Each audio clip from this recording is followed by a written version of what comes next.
અમેરિકાના પૂર્વ પ્રેસિડેન્ટ જોય બાઇડનને prostate cancer detect થયું છે. Former President Biden has been diagnosed with prostate cancer.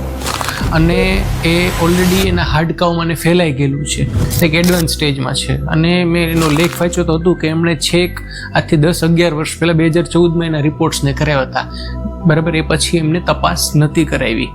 તો આપણે પ્રોસ્ટેટ કેન્સર છે કે નહીં, તો એના માટે લક્ષણો શું હોય કે લક્ષણોમાં તમારે પેશાબ વારંવાર જવું પડે, અથવા તો દોડીને ફટાફટ જવું પડે, અથવા તો ત્યાં જાઓ તો જે પેશાબની ધાર છે એ એક સમયે જે દૂર પડતી એ નજીક પડતી હોય છે, બરાબર. અને તમને પેશાબમાં ઘણીવાર લોહી પણ આવે, અને જો એ કોઈ બીજી જગ્યાએ ફેલાયેલું તો હાડકાનો દુખાવો પણ જોવા મળે છે. અને એના માટે અમુક ઘણીવાર અમારી પાસે દર્દીઓ આવતા હોય કે હેલ્થ ચેકઅપને કરાવતા હોય છે, તો એમાં સોનોગ્રાફી આવે છે પેટની, અને PSAનો રિપોર્ટ હોય છે કે જે વધેલો આવતો હોય. પણ હું ફરીવાર કહીશ કે તમે આજે વિડીયો જોયો એટલે ફટાફટ મોઢવાડે સાહેબ કીધું એટલે રિપોર્ટ કરાવવા, એવું નથી હોતું. આપણે આરોગ્ય જ્ઞાન આપણી દેશી ભાષામાં બધી વસ્તુ આરામથી જાણીએ છીએ, એટલે કે કોઈ રિપોર્ટ તમે તમારી જાતે ન કરાવવો જોઈએ, તમારા ડૉક્ટરને મળો કે આવા લક્ષણો છે, શું હોઈ શકે છે, બરાબર.